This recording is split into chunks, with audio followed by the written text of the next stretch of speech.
സ്വാമി ശരണം അയ്യപ്പ എന്നുള്ള സാധനങ്ങളൊക്കെ അവിടുത്തെ പില്ലറിലും പ്രോപ്പറായിട്ടുണ്ട്. അപ്പൊ എൻ്റെ ഒരു ആഗ്രഹം ഉണ്ടായിരുന്നു ഇത് കാണിക്കുമ്പോൾ അതെല്ലാന്ന് ആരും പറയാൻ പാടില്ല. ഇതിന്റെ വർക്ക് ചെയ്യുന്ന സമയത്ത് നമുക്ക് ഉള്ളിൽ നിന്നൊരു സാറ്റിസ്ഫാക്ഷൻ, അതുപോലെ ഒരു ഡിവോഷൻ, ഒരു മൈൻഡ് ഉണ്ടാവുമല്ലോ. സീരിയസ്ലി ഞാനിപ്പോ പറയുമ്പോഴേ തന്നെ എൻ്റെ ഇത് കാണുന്നില്ലേ. നമ്മുടെ ഈ സെറ്റിന് ഒരു പ്രോപ്പറായിട്ടുള്ള മെഷർമെന്റ് ഇല്ല. ശബരിമലയിൽ പോയി കണ്ടു, ഒരു കണ്ണിന്റെ കാഴ്ചയിലുള്ള വിഷ്വൽ മാത്രമാണ് ഈ സെറ്റ്, അല്ലാതെ ഇതിനൊരു മെഷർമെന്റ് ഉണ്ടായിരുന്നില്ല. എൻ്റെ ഫ്രണ്ട്സുകളായാലും ആ ഡയറക്ടേഴ്സിനെ വിളിച്ച് ചോദിക്കുന്ന ഒരു ചോദ്യമുണ്ട്, എവിടുന്ന് അളവ് കിട്ടിയെന്നുള്ളത്. തുടക്കത്തിൽ ഒരു ബേസ് സ്റ്റാർട്ട് ചെയ്യുമ്പോഴേക്ക് ശേഷം എനിക്ക് ഓരോ മെഷർമെന്റുകൾ ഇങ്ങനെ ഓട്ടോമാറ്റിക് ഇങ്ങനെ കിട്ടുമായിരുന്നു. ആ ഒരു സ്പിരിച്വൽ വെച്ചാൽ ആ ഒരു ഫീൽ എനിക്ക് ഉണ്ടായിട്ടുണ്ട്.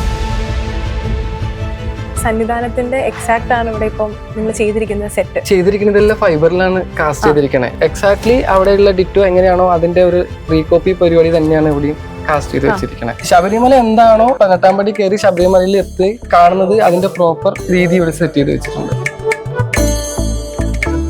ശബരിമല പോലുള്ള ഒരു പുണ്യ സാധനം ക്രിയേറ്റ് ചെയ്യാന്ന് പറയുന്നത് ലൈഫിൽ ഒരു തവണ നടക്കുള്ളൂ എന്നാണ് ഞാൻ വിശ്വസിക്കുന്നത്. ശബരിമലയല്ല, എന്നാൽ ശബരിമലയുടെ അതേ അനുഭവം തരുന്ന ഹരിവരാസന മൂവിയുടെ സെറ്റിലാണ് നാം ഇപ്പോൾ ഉള്ളത്. നമുക്ക് ഈ സെറ്റിന്റെ വിശേഷങ്ങളെ പറ്റി ഇവിടുത്തെ ആർട്ട് ഡയറക്ടർ രാഖിലിനോട് സംസാരിക്കാം. സിനിമ സ്റ്റാർട്ട് ചെയ്യാൻ പോകുന്നേ ഉള്ളൂ, July 4th അല്ലെ? സന്നിധാനത്തിന്റെ എക്സാക്ട് ആണ് ഇവിടെ ഇപ്പം നിങ്ങൾ ചെയ്തിരിക്കുന്ന സെറ്റ്. ഇത് എത്ര ദിവസത്തെ ടാസ്ക് ആയിരുന്നു? ആക്ച്വലി ഇതിന്റെ പ്രീ വർക്ക് എന്ന് പറഞ്ഞത് ഒരു 1 month മുമ്പേ തുടങ്ങിയിട്ടുണ്ട്. അതായത് ഇതിന്റെ പ്രീ വർക്ക് എന്ന് വെച്ച് കഴിഞ്ഞാൽ ഇതിന്റെ ഡിസൈനിങ് എങ്ങനെ വരും, ഇതിന്റെ മിനിയേച്ചർ എങ്ങനെ വരും എന്ന സാധനത്തിന്. ആക്ച്വലി എന്താ വിഷയം എന്ന് വെച്ച് കഴിഞ്ഞാൽ ഈ നമ്മുടെ ഈ സെറ്റിന് ഒരു പ്രോപ്പർ ആയിട്ടുള്ള മെഷർമെന്റ് ഇല്ല.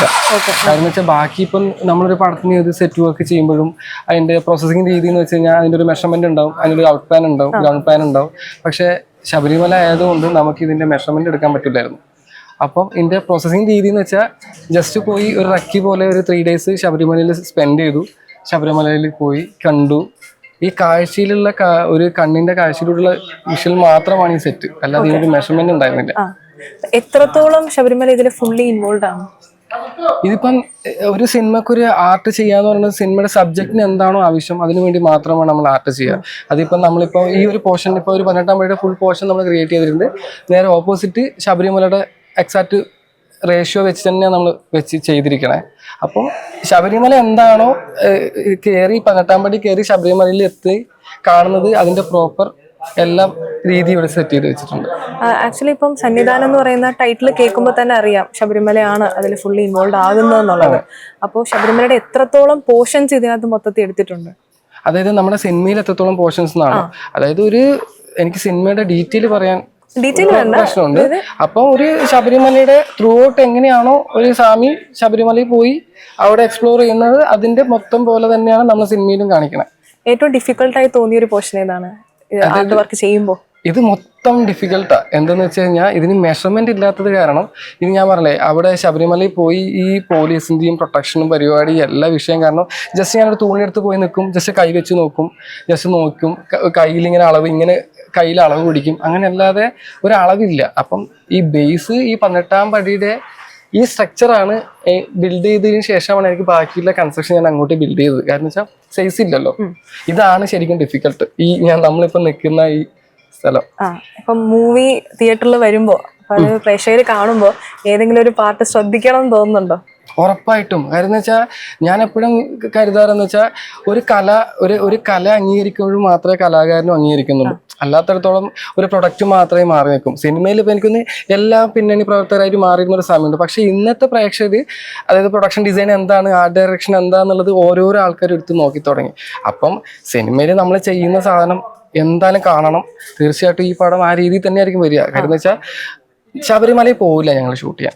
അത് സത്യസന്ധമായിട്ടുള്ള കാര്യമാണ്. കാര്യം എന്ന് വെച്ചാൽ അങ്ങനെയുള്ള ഒരു പവിത്രമായിട്ടുള്ള ഒരു ഏരിയ ഷൂട്ട് ഇപ്പൊ എനിക്കൊന്നും പഴയതുപോലെ ഒന്നും അവൈലബിൾ ഇല്ല. അപ്പം മാക്സിമം എല്ലാം സെറ്റിൽ തന്നെ ഷൂട്ട് ചെയ്യും. അത് വിഷ്വലി അങ്ങനെ കാണാനാണ് ഞാനും ആഗ്രഹിക്കുന്നത്. എൻ്റെ സെറ്റ് എൻ്റെ ഫാമിലിയോട് കൂടി ഇരുന്ന് കാണുമ്പോഴും ഞാൻ നമ്മളെ ക്രിയേറ്റ് ചെയ്തതിൻ്റെ അടുത്തിരുന്ന ആൾക്കാർ, പക്ഷെ എനിക്ക് തോന്നുന്നു ഇന്ന് വന്ന ആൾക്കാർ പോലും ഭയങ്കര സാറ്റിസ്ഫൈഡ് ആയിട്ട് ആൾക്കാർ ഇങ്ങോട്ട് കയറാൻ തന്നെ കുറച്ചു നേരം പേടിച്ചു. എന്നുവെച്ചാൽ കയറാവോ നിൽക്കാവോ എന്നൊക്കെ ചോദിച്ചിട്ടുള്ള ഒരു പ്രതീതി ഉണ്ടായി. അപ്പൊ തന്നെ ഒരു കലാകാരനെ സംബന്ധിച്ചുള്ള ഞാൻ ഭയങ്കര വിജയത്തിലായി. ഇനി എത്രത്തോളം വർക്ക് പെൻഡിങ് ആണ്? ഇനിയിപ്പം പെൻഡിങ് എന്ന് പറയാനുള്ളത് ഇപ്പം ശബരിമലയുടെ മെയിൻ സന്നിധാന അമ്പലത്തിന്റെ ഒരു ചെറിയ പോർഷൻ ബാലൻസ് ഉണ്ട്. അതിപ്പം ഈ പ്രോസസ്സിന്റെ ഇടയിൽ ഇപ്പം 2 ദിവസം കൊണ്ട് അതും കൂടി ഫിനിഷ് ആവും. ഇതിന്റെ വർക്ക് ചെയ്യുന്ന സമയത്ത് നമുക്ക് ഉള്ളിൽ നിന്നൊരു സാറ്റിസ്ഫാക്ഷൻ, അതുപോലെ ഒരു ഡിവോഷൻ, ഒരു മൈൻഡ് ഉണ്ടാവുമല്ലോ. അപ്പോൾ അതെങ്ങനെയാണ്? ആക്ച്വലി നമ്മുടെ ഡയറക്ടർ രാജേഷേട്ടൻ പ്രൊഡക്ഷനൊക്കെ ഭയങ്കര സപ്പോർട്ടായിരുന്നു എനിക്ക് ഈ വർക്കിന്. കാര്യം എന്ന് വെച്ച് കഴിഞ്ഞാൽ നമുക്കൊരു ബഡ്ജറ്റ് ഇല്ല ഈ പരിപാടിക്ക്. കാര്യം എന്ന് വെച്ച് കഴിഞ്ഞാൽ ഒരു മെഷർമെന്റ് ഉണ്ടെങ്കിൽ മാത്രമേ എനിക്കൊരു മെറ്റീരിയലോ ഒരു ലേബറോ കാൽക്കുലേറ്റ് ചെയ്യാൻ പറ്റുള്ളൂ. അപ്പം ഞാൻ രാജേഷോട് പറയായിരുന്നു, തുടക്കത്തിൽ ഒരു ബേസ് സ്റ്റാർട്ട് ചെയ്യുമ്പോഴേക്ക് ശേഷം എനിക്ക് ഓരോ മെഷർമെന്റുകൾ ഇങ്ങനെ ഓട്ടോമാറ്റിക് ഇങ്ങനെ കിട്ടുമായിരുന്നു. അപ്പോൾ ഞാനൊരു വിശ്വാസിയാണ്. അപ്പം അതെൻ്റെ ആ വിശ്വാസവും ഞാൻ ചെയ്യുന്നതിൻ്റെ പ്രവൃത്തിയും ഞാൻ ചെയ്യുന്നതിൻ്റെ സംസാരവും ഇതൊക്കെയാണ് ഞാൻ ദൈവമായിട്ട് കാണുന്നത്. അപ്പം ആ ഒരു സ്പിരിച്വൽ വെച്ചാൽ ആ ഒരു ഫീൽ എനിക്ക് ഉണ്ടായിട്ടുണ്ട്. അല്ലാതെ എനിക്ക് ഇപ്പം എല്ലാവരും വന്നിട്ട് എൻ്റെ അടുത്ത് എൻ്റെ ഫ്രണ്ട്സുകളായാലും ആ ഡയറക്ടേഴ്സിനെ വിളിച്ച് ചോദിക്കുന്ന ഒരു ചോദ്യമുണ്ട്, എവിടുന്ന് അളവ് കിട്ടിയെന്നുള്ളത്. എക്സാക്ട്ലി അതാണ് ഇപ്പം നമ്മൾ പറഞ്ഞ ഇതിലേക്ക് എത്തുന്നത്, ആ സത്യം. നമുക്കറിയാം, ഇപ്പം റീസെന്റ് ഇറങ്ങിയ മാളികപ്പുറം എന്ന് പറയുന്ന മൂവി ഒരുപാട് ഹിറ്റായ ഒരു മൂവിയാണ്. ആൾക്കാർ ഒരുപാട് പ്രേക്ഷകർക്ക് ഒരുപാട് ഇഷ്ടപ്പെട്ടൊരു മൂവിയാണ്, ശബരിമല അയ്യപ്പൻ എന്ന് പറയുന്ന ഒരു കോൺസെപ്റ്റിലേക്ക്. അപ്പം അതുപോലെ തന്നെയാണ് ഇപ്പോൾ ഹരിവരാസനം എന്ന് പറയുന്ന ഒരു ടൈറ്റിൽ കേൾക്കുമ്പോഴും അതുപോലെ ആൾക്കാർ എക്സൈറ്റഡ് ആണ്. ഈ 2 മൂവിയും തമ്മിൽ എന്തെങ്കിലും ഒരു സിമിലാരിറ്റി ഉണ്ടെന്ന് തോന്നുന്നുണ്ടോ? എനിക്ക് പരിപാടി വന്ന് ഇതിന്റെ അനൗൺസ്മെന്റും പരിപാടിയൊക്കെ വന്നപ്പോൾ മിക്ക ആൾക്കാരെ വിളിച്ചു ചോദിച്ചൊരു ചോദ്യമുണ്ട്. എന്ന് വെച്ചാല് പിന്നെ മാളികപ്പുറത്തിലും പുള്ളിക്കാരൻ തന്നെയായിരുന്നു. അപ്പൊ അതിന്റെ ഒരു ചെറിയ ഡൗട്ട് ഉണ്ടായിരുന്നു. പക്ഷെ മാളികപ്പുറം പോലെയല്ല ഞങ്ങളുടെ പരിപാടി, എൻ്റയർലി ഡിഫറെന്റ് ആണ്. അതായത് ഒരു ശബരിമലയും കണക്ഷൻ ഉണ്ട് എന്നുള്ളതേ ഉള്ളൂ. പക്ഷെ നമ്മുടെ എൻ്റയർലി വേറൊരു രീതിയിലാണ് പടം പോണത്. നമുക്കിപ്പോ സെറ്റ് കാണുമ്പോൾ തന്നെ എത്ര ഒറിജിനാലിറ്റി തന്നെയാണ് ചെയ്തിരിക്കുന്നത്. അപ്പൊ ഇതിന്റെ ഒരു സ്പെക് പറയാൻ പറ്റുമോ?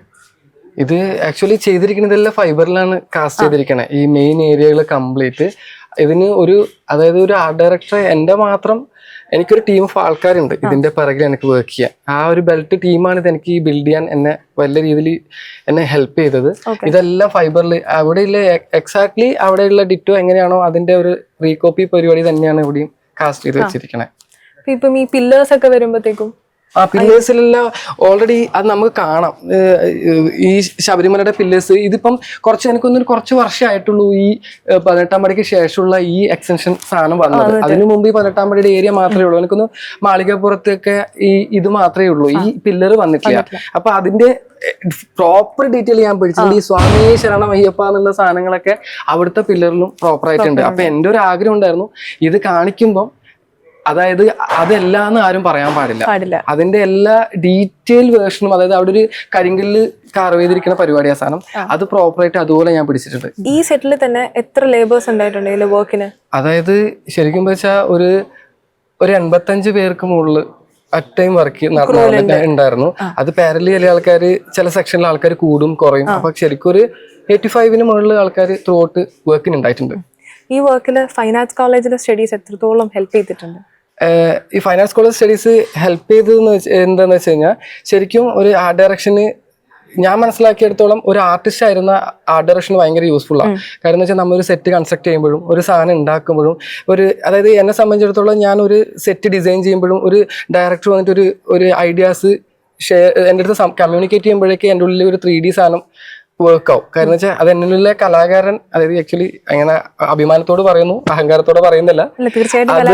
അതെ. അപ്പം അങ്ങനെ പറയുമ്പോൾ എനിക്ക് ആ വിഷൻ അതുപോലെ എനിക്കൊരു 3D പോലെ വരും. ഞാൻ അപ്പം തന്നെ ഡ്രോയിങ് തുടങ്ങും, കാണിച്ചു കൊടുക്കും. അത് എനിക്ക് വേറെ ഡിപ്പെൻഡ് ചെയ്യാറില്ല ഞാൻ. അപ്പം ആസ് ഇറ്റ് ഈസ് ഇപ്പോൾ ചില റെഫറൻസുകൾ എൻ്റെ ഡ്രോയിങ്ങിന് ശേഷമായിരിക്കും ഞാൻ റെഫറൻസ് പിടിക്കാം. അപ്പം അങ്ങനത്തെ ഒരു കാര്യത്തിൽ എനിക്ക് എൻ്റെ കലാപഠനം ഭയങ്കരമായിട്ട് യൂസ്ഫുൾ ആയിട്ടുണ്ട് എൻ്റെ ആ ഡയറക്ഷനിൽ. പ്രീവിയസ് വർക്ക്സിനെ സംബന്ധിച്ചിടത്തോളം വരുമ്പോഴത്തേക്കും ഈ വർക്ക് എത്രത്തോളം അതിൽ നിന്ന് ഔട്ട്സ്റ്റാൻഡ് ചെയ്യുന്നുണ്ട്? അതായത് ഞാൻ ഓരോരോ സിനിമയും സമീപിക്കുമ്പോൾ പുതിയൊരാളായിട്ടാണ് സിനിമയെ സമീപിക്കണേ. ഇപ്പൊ ഞാൻ കഴിഞ്ഞ 2 ജോണർ രണ്ട് തല്ലായിരുന്നു. ഇപ്പൊ ഞാൻ കഴിഞ്ഞൊരു പടം എന്ന് പറഞ്ഞാൽ പ്ലൂട്ടോ എന്ന് പറഞ്ഞ പടമായിരുന്നു. അതൊരു ഏലിയൻ ബേസ്ഡ് ആയിട്ടുള്ള വേറൊരു ജോണറും വേറൊരു ടെറൈനും വേറൊരു വേൾഡ് ആയിരുന്നു ചെയ്തത്. അതിനുശേഷം ഞാൻ പിന്നെ ഒരു മാജിക് ഫ്രെയിംസിന്റെ മെറി ബോയ്സ് എന്ന പടം, അത് എൻ്റയർലി ഡിഫറെന്റ് ആയിരുന്നു ഈ പടത്തിൽ നിന്ന്. അതായത് അത് കുട്ടികളെ പ്രണയവും പരിപാടിയായിട്ടുള്ള ഒരു മൂഡ്. അതിൽ നേരെ മാറിയിട്ടാണ് ഈ പടം. അതെ. ഇത് വേറൊരു വൈബിലാണ് മൊത്തത്തിൽ പോകുന്നത്. എന്നുവെച്ചാൽ വിശ്വാസം അതിന്റെ വഴിക്ക് പോകുന്നുണ്ട്. അതിന് എല്ലാത്തിലും വിഷ്വലി ഇത് വരുമ്പോഴത്തേക്കും പ്രേക്ഷകർക്ക് എക്സാക്ട്ലി ഇത് സെയിം ആ ഒരു ഫീൽ സീരിയസ്ലി ഞാനിപ്പോ പറയുമ്പോഴും തന്നെ എന്റെ ഇത് കാണുന്നില്ല. എന്നുവെച്ചാല് ഈ ഫീല് എനിക്ക് തോന്നുന്നു എല്ലാവർക്കും കിട്ടും. കാര്യം എന്ന് വെച്ചാൽ അത് വിഷ്വലി വരുമ്പോൾ അത് മൊത്തത്തിൽ, അതായത് എന്നെ സംബന്ധിച്ചിടത്തോളം ഞാൻ എന്താ പറയുക, എന്തും നമുക്ക് ക്രിയേറ്റ് ചെയ്യാൻ പറ്റും ഒരു ആസ് എൻ ആർട്ട് ഡയറക്ടർ, ഒരു ഡിസൈനറെ സംബന്ധിച്ചിടത്തോളം. പക്ഷെ ശബരിമല പോലുള്ള ഒരു പുണ്യ സാധനം ക്രിയേറ്റ് ചെയ്യാന്ന് പറയുന്നത് അത് ലൈഫിൽ ഒരു തവണ നടക്കുള്ളൂ എന്നാണ് ഞാൻ വിശ്വസിക്കുന്നത്. ഇപ്പൊ ഡയറക്ടർ എന്തെങ്കിലും വർക്കിന്റെ സമയത്ത് പറഞ്ഞിരുന്നു, അതായത് ഇപ്പം ശബരിമല തന്നെയാണെന്ന് കരുതി വേണം നമ്മൾ ചെയ്യാൻ, അപ്പൊ അതിന്റേതായ എന്തെങ്കിലും എല്ലാരും തമാശക്കാണെങ്കിൽ പോലും പറയുന്നുണ്ടോ വ്രതം എടുക്കണം അങ്ങനെ ഇങ്ങനെ എന്തെങ്കിലും ഒക്കെ? ഈ ഡയറക്ടർ ഭയങ്കര കൂളായിട്ടുള്ള നല്ല എന്താ പറയുക, ഭയങ്കര മൊത്തത്തിൽ എന്നോട് ഭയങ്കര താല്പര്യമാണ് പുള്ളി. കാരണം ഞാൻ പുള്ളി പറയുമ്പോൾ എൻ്റെ കോൺട്രിബ്യൂഷൻസും ഐഡിയാസും എല്ലാം ഞങ്ങൾ ഷെയർ ചെയ്യും. അപ്പം പുള്ളിക്ക് അങ്ങനെ ഒന്നുമില്ല. പുള്ളി പറയടാ എല്ലാം അതിന്റെ രീതി നടക്കണം. ഇടയ്ക്കിടയ്ക്ക് വന്ന് എൻ്റെ തമാശക്ക് ചോദിക്കും അളവൊക്കെ കറക്റ്റ് അല്ലേ രാജി, ഇത് ഓക്കെ അല്ലേടാ? ഞാൻ എല്ലാം ഓക്കെയാണ്. ഞാൻ പറയാറുണ്ട്, എനിക്ക് ഈ സാധനങ്ങൾ തുടങ്ങുമ്പോൾ ഓട്ടോമാറ്റിക്കായിട്ട് ഓരോ പീസിന്റെ, അതായത് ഞാൻ പറഞ്ഞു എല്ലാത്തിലും എഴുതി വെക്കാനോ മെഷർ ചെയ്യാനോ ഒരു സാധനം ഉണ്ടായിരുന്നില്ല. അപ്പം പുള്ളി എല്ലാ കാര്യത്തിലും ഭയങ്കര സപ്പോർട്ടായിട്ടുള്ള ഭയങ്കര ഹാപ്പി ആയിട്ടുള്ള ഒരു മെമ്പറാണ് പുള്ളി. ഡയറക്ടറിന് എത്രത്തോളം ഈ പടത്തിലൊരു ടെൻഷൻ ഉണ്ടെന്ന് ഫീൽ ചെയ്യുന്നുണ്ടോ? ഡയറക്ടറെ സംബന്ധിച്ചിടത്തോളം എനിക്ക് തോന്നുന്നു തുടക്കത്തിൽ ഞാൻ ഇതിന്റെ ഒരു ബേസ്മെന്റ് എന്ന് പറയുന്നത് ഞാൻ എന്റെ ഡ്രോയിങ്ങിലൂടെ ഒരു ചെറിയൊരു മിനിയേച്ചർ ഉണ്ടാക്കി. അതിൽ ഞാൻ അത് സബ്മിറ്റ് ചെയ്തപ്പോൾ തന്നെ പറഞ്ഞിട്ടുണ്ട് ഇതൊരു പ്രോപ്പർ റേഷ്യോ ആയിരിക്കില്ല. കാര്യം എന്ന് വെച്ചാൽ നമുക്ക് മെഷർമെന്റ് ഇല്ലാതെ റേഷ്യോ പിടിക്കാൻ പറ്റില്ലല്ലോ. അപ്പൊ അത് കണ്ടപ്പോൾ തന്നെ അവർ ഓൾറെഡി സാറ്റിസ്ഫൈഡ് ആയിരുന്നു ഫസ്റ്റ്. പിന്നെ ശബരിമലയിൽ പോയി വിസിറ്റ് ചെയ്യുന്നു, ശബരിമല കാണുന്നു, ഇതൊക്കെ കണ്ടു കഴിയുമ്പോൾ രാജി അളവിന്റെ കാര്യം ഞാൻ ഒന്നും പേടിക്കേണ്ട, അതൊക്കെ അളവുകൾ റെഡി ആയിക്കോളും. ആദ്യം എന്ന് വെച്ചാൽ അളവ്, ഇപ്പൊ ഒരു ഡ്രോയിങ് കൊടുത്തിട്ട് ഒരു അളവ് ഉണ്ടെങ്കിൽ ആർക്കും എക്സ്പീരിയൻസ്ഡ് ആയിട്ടുള്ള ഡയറക്ടർ ആണ് രാജേഷ് ചേട്ടൻ, അവർക്കൊക്കെ കാണുമ്പോൾ അറിയാൻ പറ്റും ഇത് ഓക്കെ ആണെന്നുള്ളത്. പക്ഷെ ഇതൊരു അളവില്ലാത്തൊരു സാധനം തുടങ്ങുമ്പോൾ ഉണ്ടായ ഒരു ടെൻഷൻ എല്ലാവരിലും ഉണ്ടായിട്ടുണ്ട്. പക്ഷെ ഞാൻ കോൺഫിഡൻസ്ഡ് ആയിരുന്നു ഈ സമയം വരെ. ഓവറോൾ മൊത്തത്തില് ഡയറക്ടറിന് എങ്ങനെയുണ്ടെന്നാണ് ഞാൻ ചോദിച്ചത്. ഭയങ്കര സാറ്റിസ്ഫൈഡ് ആണ്. എന്നുവെച്ചാല് ഹാപ്പിയാണ്. അടുത്ത് ഇപ്പം എല്ലാ ദിവസവും പുള്ളി വിസിറ്റ് ചെയ്യും സെറ്റ്. അതായത് ലാസ്റ്റ് സ്റ്റേജ് തൊട്ട് ആകുമ്പോഴൊക്കെ പുള്ളി വിസിറ്റ് ചെയ്യായിരുന്നു. അപ്പൊ പുള്ളി എപ്പോഴും എന്നെ ഹഗ് ചെയ്തിട്ട് പോവാ പറയും. അതായത് പുള്ളി അത്രയും സാറ്റിസ്ഫൈഡ് ആണ്. ഈ പടത്തിലെ തന്നെ ആർട്ടിസ്റ്റ് സൈജു ചേട്ടൻ, അപ്പൊ സൈജു ചേട്ടൻ എന്ത് റിവ്യൂ ആണ് പറഞ്ഞത്? ചേട്ടൻ ഇവിടെ വന്നപ്പോ തന്നെ കണ്ടപ്പോ തന്നെ ഭയങ്കര ഒരു വന്ന ആൾക്കാരൊക്കെ മോളിലോട്ട് ഒരു നോട്ടം നോക്കിയിട്ടുണ്ട്. അതുപോലെ സൈജു ചേട്ടനും നോക്കി എന്നോട് നല്ല വർക്കാന്ന് പറഞ്ഞു. എല്ലാവരും ഭയങ്കര എക്സൈറ്റഡും ആണെന്ന് തോന്നുന്നു. അതെ. ഇപ്പൊ ഈ സെറ്റിലേക്ക് വന്നപ്പോൾ നമുക്കും അതേ ഒരു അനുഭവം തന്നെയൊക്കെയാണ് കിട്ടുന്നത്. അപ്പോൾ എല്ലാവർക്കും ഇതുപോലെ നല്ല എക്സൈറ്റഡ് ആയിട്ടുള്ള ഇനി നല്ല വർക്കുകൾ കിട്ടട്ടെ, അതുപോലെ ഈ വർക്കും നല്ലതായിട്ട് റിസൾട്ട് വരട്ടെ. All the best. Thank you.